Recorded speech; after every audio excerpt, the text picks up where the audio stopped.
السلام علیکم۔ لکھاری آن لائن میگزین میں خوش آمدید۔ دل تجھ پہ ہار گیا، عبدالحٹ بٹ، قسط نمبر 6۔ تو مطلب پھر تم شادی کر کے چلی جاؤ گی؟ ساری بات ارم کو معلوم ہو چکی تھی۔ اس نے دلنشین کی جانب دیکھتے تھوڑے سے اداس لہجے میں کہا تو دلنشین مسکراتے ہوئے اس کی جانب دیکھی گئی اور اس کے پاس آتے ہوئے اس کے دونوں ہاتھوں کو پکڑا۔ اداس کیوں ہو رہی ہو؟ میں کون سا ہمیشہ کے لیے جا رہی ہوں؟ تم جانتی ہو کہ یہ صرف اور صرف ایک کانٹریکٹ ہے۔ ہمارے بہتر مستقبل کے لیے مجھے یہ کرنا پڑ رہا ہے۔ تم جانتی ہو کہ میں ایسا بالکل بھی نہ کرتی، لیکن حالات ہی ایسے ہو گئے ہیں کہ اب کچھ نہ کچھ تو کرنا ہے جس سے یہ سارے حالات بہتر ہو جائیں۔ اور تم کیوں فکر کر رہی ہو؟ میں کوشش کروں گی کہ میں تم سے ملنے آتی رہوں، اور پھر ایک نہ ایک دن میری ڈیسٹینیشن تو یہی ہے نا۔ دلنشین نے چہرے پر گہری مسکراہٹ لیے ہوئے اس کی جانب دیکھ کر کہا تو ارم مسکراتے ہوئے سر ہاں میں ہلایا۔ اچھا دلنشین، تو مجھے یہ بتاؤ، جب اس کی خالہ اچانک تمہارے سامنے آ گئی تو تمہارا کیا ری ایکشن تھا؟ ارم نے مسکراتے ہوئے دلنشین سے سوال کیا جس پر وہ گہری سوچ میں مبتلا ہوتی۔ سر نفی میں ہلایا اور کھلکھلا کر مسکرائی۔ یار، وہ لمحہ میرے لیے بہت ہی فنی محسوس ہو رہا تھا۔ مجھے تو میں یقین کرو، وہ اچانک میرے سامنے آ گئی۔ مجھے تو معلوم ہی نہیں تھا کہ وہ آنے والی ہیں، کیونکہ وجدان نے کہا تھا کہ وہ شاید کل پرسوں آئیں گی تو وہ خود ملوانے لے آئے گا، لیکن اچانک وہ میرے سامنے آ گئی، اور جب انہوں نے کہا کہ وہ اس کی خالہ ہے تو میں تو بہت پریشان ہوئی کہ اب میں کیا کروں گی۔ کچھ معلوم ہی نہیں تھا وہ کیا پوچھیں گی، کیا کرنے آئی ہیں، اور ویسے بھی وہ اکیلی آئی تھیں، پتہ نہیں کیا کہنے آئی تھیں، کچھ بھی نہیں جانتی تھی میں۔ پھر میں نے اسے فون کیا، اور جب اسے معلوم ہو کہ اس کی خالہ یہاں پر ہے تو وہ خود بیچارہ پریشان ہو گیا۔ یہ بات کرتے ہوئے ان دونوں کے چہروں پر گہری مسکراہٹ پھیلی۔ پھر اس نے مجھ سے رابطہ رکھا اور جو سوال انہوں نے پوچھا اس کا جواب دیتی رہی۔ شکر ہے کہ اسے فون کر لیا تھا، خود چلی جاتی تو پتہ نہیں بہت بڑی گڑبڑ کرتی میں۔ تم بتاؤ، تمہارا آفس میں کیسا گزرا دن؟ دلنشین نے اپنی ساری بات بتاتے ہوئے اس سے سوال کیا، جس پر ارم بھی مسکرا کر اپنے آفس میں گزرے دن کے متعلق اسے بتانے لگی، اور یوں ان دونوں کے درمیان رات تک باتیں چلتی رہیں۔ شائستہ کو دلنشین اپنے بھانجے کے لیے پسند آ گئی تھی، اس لیے انہوں نے اس کی پسند کو پسند کرتے اس کی شادی کا فیصلہ کر لیا۔ انہوں نے دلنشین اور وجدان کی شادی کی تاریخ بھی طے کر دی، اور وہ ان دونوں کے لیے بہت زیادہ خوش بھی تھی۔ اسی وجہ سے شادی کی تیاریاں بھی زور و شور سے شروع کر دی۔ اس کی حقیقت کو وجدان، دلنشین اور وجدان کا دوست ساحل ہی جانتا تھا بس۔ اس کے علاوہ سب کی نظر میں یہ شادی ایک حقیقت تھی، مگر یہ سچائی نہیں تھی، کیونکہ اس شادی کی سچائی صرف اور صرف یہ تھی کہ یہ کانٹریکٹ میرج ہے۔ تمام تر فنکشنز بہت اچھے طریقے سے کیے گئے، ڈھول کی، ہلدی، مہندی اور بارات۔ نکاح کے بعد دلنشین رخصت ہو کر وجدان کے گھر آ گئی تھی۔ اس نے وجدان کا کمرہ خاص طور پر شائستہ نے خود تیار کروایا تھا۔ انہوں نے یہ بہت دل سے کیا تھا، کیونکہ اب وہ دل سے ہی چاہتی تھی کہ وجدان اپنی زندگی میں بہت خوش رہے۔ اس شادی میں وجدان کے گھر والے بھی داخل ہوئے تھے، مگر صرف بارات کے فنکشن تک، مگر پھر انہیں واپس جانا تھا جہاں سے وہ آئے تھے۔ رات کو مکمل طور پر تھکن کے بعد وہ گہری نیند سویا ہوا تھا، لیکن اچانک ہی صبح اس کی آنکھ کھلی، کیونکہ کمرے میں روشنی سی تھی جو اس کی آنکھوں میں پڑ رہی تھی۔ وجدان نے اٹھتے ہوئے جب ارد گرد دیکھا تو محسوس کیا کہ یہ فجر کا وقت ہے، اور جیسے اس کی نظر سامنے گئی تو اس نے دلنشین کو نماز ادا کرتے ہوئے پایا۔ اس نے مکمل طور پر اپنے سر کو ڈھکا ہوا تھا۔ وہ ویسے بھی دوپٹہ لیے رکھتی تھی، مگر آج ایک الگ ہی خوبصورتی نظر آ رہی تھی وجدان کو اس میں۔ اس کے چہرے پر پھیلی ہوئی خوبصورتی کو دیکھتے ہوئے ایک لمحے کے لیے مسکرایا، لیکن پھر یہ سوچا کہ جب وہ اتنی صبح اٹھ کر نماز ادا کر سکتی ہے تو وہ کیوں نہیں؟ اس نے تو پتہ نہیں کتنے سالوں سے فجر کی نماز ادا نہیں کی تھی۔ کئی سالوں سے وہ بس کبھی مغرب کی نماز پڑھتا یا پھر عصر کی، اس کے علاوہ اس کے پاس وقت ہی نہیں ہوتا تھا۔ دلنشین سلام پھیر کر دعا مانگتے ہوئے جائے نماز اٹھاتے اٹھی تو وجدان پر نظر گئی جو اس کی طرف ہی دیکھ رہا تھا۔ کیا ہوا؟ تم ایسے کیوں دیکھ رہے ہو؟ دلنشین کے کیا گئے سوال پر اس نے مسکراتے ہوئے سر نفی میں ہلایا۔ کچھ نہیں، بس دیکھ رہا تھا کہ کس طرح تم نے اتنی جلدی اٹھ کر نماز ادا کر لی، جبکہ رات کو اتنا تھک گئی تھی تم۔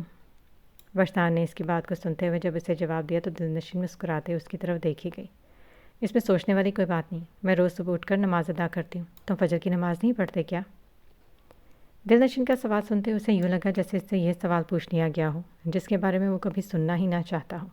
مگر ایسا ہمیشہ تھوڑی رہے گا، قیامت کے روز تو سب سے پہلا سوال نماز کا کیا جائے گا۔ اس وقت وہ کیا کرے گا؟ کبھی صبح اتنی جلدی آنکھ ہی نہیں کھلی، کبھی ٹائم ہی نہیں لگا۔ آنکھ کھلنے یا پھر ٹائم لگنے کا انتظار نہیں کیا جاتا، انسان کو خود اٹھنا پڑتا ہے، خود وقت نکالنا پڑتا ہے نماز پڑھنے کے لیے، اپنے رب کے حضور پیش ہونے کے لیے۔ اتنا تو انسان اپنے لیے کر سکتا ہے۔ دلنشین اپنی جگہ پر آ کر بیٹھتے ہوئے بولی تو اس نے سر اس بات میں ہلایا۔ تم ٹھیک کہہ رہی ہو، کبھی کبھی تو اس طرح ہوتا ہے کہ پوری پوری رات جاگنا پڑتا ہے اور فجر کے وقت نیند آ جاتی ہے، اور پھر ارادہ ہوتا بھی ہو تو نہیں ہو پاتا تھا۔ ورسان نے اپنے ساتھ ہوئے کچھ واقعات کے بارے میں بتایا تو وہ ہلکا سا مسکرائی۔ تم جانتے ہو ایسا کیوں ہوتا ہے؟ نہیں، میں نہیں جانتا۔ کیا تمہیں معلوم ہے؟ دل نشین نے اس کی بتائی ہوئی بات پر جب اس سے سوال کیا تو ورسان نے سر نفی میں ہلاتے اس کی طرف دیکھا۔ ایسا اس وجہ سے ہوتا ہے کیونکہ شیطان آپ کو اس وقت نیند دلاتا ہے، آپ کو بہکاتا ہے کہ آپ فجر کی نماز نہ پڑھو۔ کیا ہو جائے گا؟ سو جاؤ، کچھ نہیں ہوتا، آرام کرو، صبح کا وقت ہے، یہ جاگنے کا نہیں۔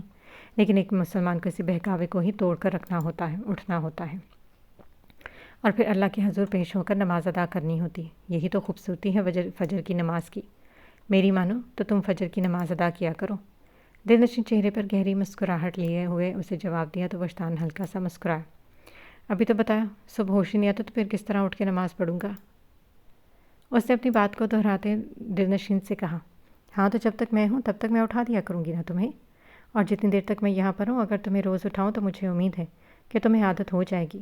کیا تم میرے صبح اٹھ کے مسجد میں جا کر فجر کی نماز باجماعت ادا کیا کرو گے؟ اس کا بہت ثواب ملتا ہے، اور ساتھ ساتھ کوشش کرنا کہ باقی تمام نمازیں بھی ادا کرو، اس طرح تمہیں عادت ہو جائے گی، اور پھر اس کے بغیر تمہارا دل بھی نہیں لگے گا۔ دل نشین مسکراتے ہوئے اس سے کہا تو وجدان بھی مسکرا کر سر ہاں میں ہلایا۔ یہ تو بہت اچھا ہو جائے گا اگر تم مجھے صبح اٹھا دیا کرو گی، مجھے بہت کچھ سیکھنے کو ملے گا، دین کی طرف ایک مرتبہ پھر سے چلا جاؤں گا۔ اگر تم ایسا کرو گی تو بہت شکریہ۔ وجدان کو خوشی ہوئی تھی کہ کوئی تو اسے دین کی جانب راغب کرنے کی کوشش کر رہا ہے، ورنہ کام کی مصروفیات اور باقی چیزوں نے تو اسے دین سے مکمل طور پر دور ہی کر دیا تھا۔ تو پھر یہ بات ڈن رہی؟ ڈن، دونوں نے ایک دوسرے کو دیکھتے مسکراتے ہوئے کہا۔ صبح 9 بجے کا وقت تھا اور وہ دونوں ریڈی ہوتے کمرے سے باہر نکل کر نیچے کی طرف آئے، ناشتے کی میز پر پہنچے جہاں سب کچھ مکمل طور پر تیار تھا۔ شائستہ نے جیسے ان دونوں کو دیکھا تو ان کے چہرے پر گہری مسکراہٹ پھیلی۔ ماشاءاللہ تم دونوں ایک دوسرے کے ساتھ بہت زیادہ اچھے لگ رہے ہو، اللہ تم دونوں کو نظر بد سے بچائے۔ شائستہ نے چہرے پر گہری مسکراہٹ لیے اس کی جانب دیکھ کر کہا تو وہ دونوں بھی مسکرا دیا اور ان کے پاس آ کر کھڑے ہو گیا۔ شکریہ خالہ، کیسی ہیں آپ؟ وجدان نے ان سے سوال کیا جس پر وہ ہر سر ہاں میں ہلایا۔ میں بالکل ٹھیک ہوں، تم دونوں بتاؤ تم دونوں کیسے ہو؟ اور دل نشین اس نے اتنا تنگ تو نہیں کیا تمہیں؟ ویسے مجھے لگتا نہیں کہ یہ ایسا ہے، لیکن اگر یہ تمہیں بالکل بھی تنگ کرے نا تو تم نے مجھے بتانا ہے، میں جانوں اور یہ جانے۔ شائستہ نے اس کی بات کا جواب دیتے ہوئے دل نشین سے سوال کیا اور ساتھ ہی ان کے الفاظ سنتے وجدان نے حیرانگی سے ان کی جانب دیکھا، جبکہ دل نشین کے چہرے پر مسکراہٹ پھیل چکی تھی۔ یہ بات بہت غلط ہے خالہ، آپ نے بہو کے آتے اپنی پارٹی چینج کر لی۔ واہ بھائی واہ، وجدان نے تھوڑا سا جلس ہوتے کہا تو دل نشین مسکراتے اس کی طرف دیکھا اور تینوں ناشتے کی میز پر بیٹھے۔ دیکھو وجدان، اس میں پارٹی کو تبدیل کرنے والی کوئی بات نہیں ہے، ظاہر سی بات ہے وہ بیٹی ہے تو میں تو اس کی سائڈ لوں گی نا، اور تمہاری سائڈ تو میں اتنے سالوں سے لے رہی ہوں، اب کچھ اس کے لیے بھی تو کرنا پڑے گا نا۔ اچھا بتاؤ آج تم دونوں کا کیا پلان ہے؟ شائستہ نے اس کی بات کا جواب دینے کے ساتھ ہی اس سے ایک اور سوال کیا جس پر وجدان چائے کا گھونٹ لیتے ہوئے بولنا شروع ہوا۔ پلان کچھ بھی نہیں، بس ناشتہ کر کے آفس جاؤں گا۔ اور کیا تمہارا دماغ تو ٹھیک ہے؟ وہ بھی بول ہی رہا تھا کہ شائستہ نے بات کو کاٹتے سختی سے کہا۔ کیا ہوا خالہ؟ ہونا کیا ہے، ابھی کل ہی تو تمہاری شادی ہوئی ہے اور تم مجھے یہ کہہ رہے ہو کہ تمہیں آفس جانا ہے؟ وجدان کے کیے گئے سوال پر شائستہ نے غصے سے اس کی وجہ کو بیان کیا۔ خالہ جانا تو پڑے گا نا، ایک بہت ہی اہم میٹنگ ہے میری، وجدان نے اپنی بات کی صفائی پیش کرتے کہا تو شائستہ ماتھے پر بر لیے ہوئے ایک مرتبہ پھر سے سر نفی میں ہلایا۔ کیا تمہیں لگتا ہے کہ میرے ماتھے پر بے وقوف لکھا ہوا ہے؟ تم کیوں مجھے پاگل بنانے کی کوشش کر رہے ہو وجدان؟ میں نے کہہ دیا نا کہ تم دونوں آفس بالکل بھی نہیں جا رہے۔ ارے بھائی کل شادی ہوئی ہے، آج گھومنے پھرنے جاؤ۔ شائستہ نے دونوں کو تاکید کرتے کہا تو وجدان نے دل نشین کی جانب دیکھا جو آنکھوں سے ہی ہاں کا اشارہ کر دیا تھا۔ ٹھیک ہے خالہ، آپ فکر مت کریں، میں دل نشین کے ساتھ گھومنے کے لیے چلا جاؤں گا۔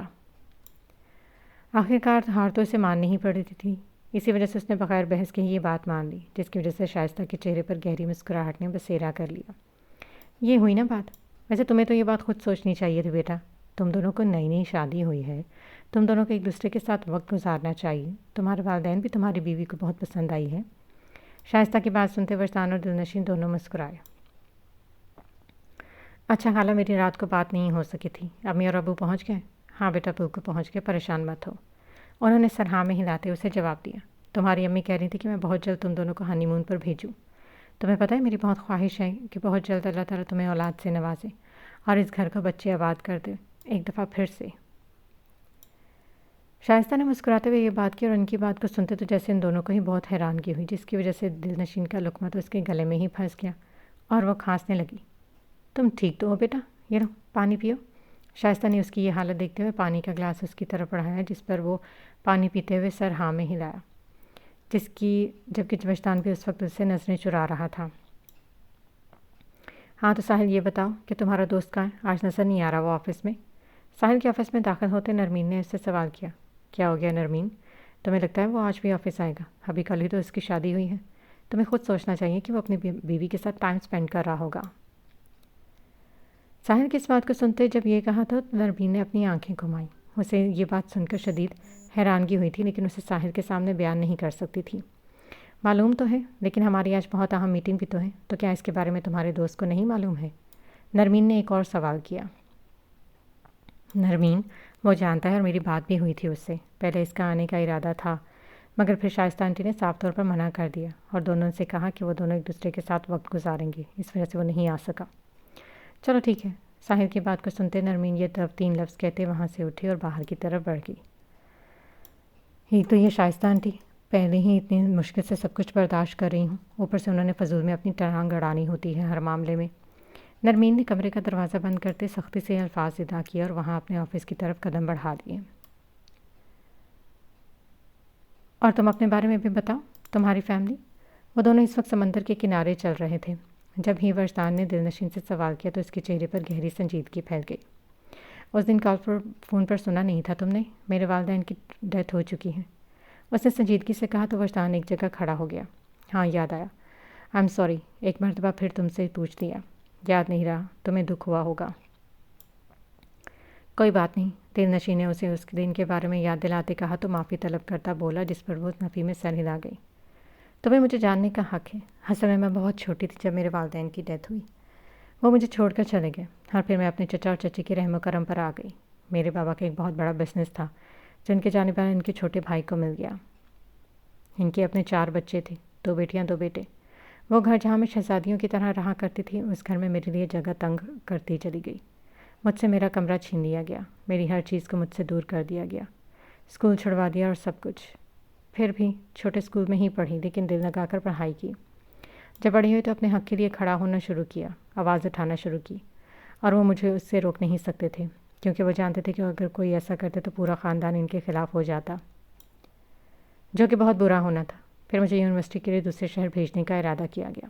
میں اس شہر میں آ گئی، پڑھائی شروع کی، کام کرنا شروع بھی کر دیا، کیونکہ وہ لوگ تو مجھے اتنا ہی خرچہ نہیں بھیجتے تھے جس میں اپنی ضروریات پوری کر سکتی۔ پہلے میں نے انہیں اس بارے میں نہیں بتایا، کیونکہ میں جانتی تھی کہ اگر میں نے یہ سب کچھ انہیں بتا دیا تو وہ میرا جو خرچہ بھیج رہے ہیں وہ بھی بند کر دیں گے۔ یہاں پر آنے کے بعد پہلے 1 سال تک تو انہوں نے مجھ سے رابطہ رکھا، مگر پھر ایک دن معلوم ہوا کہ مجھے ہر ایک کانٹیکٹ سے بلاک کر دیا گیا ہے۔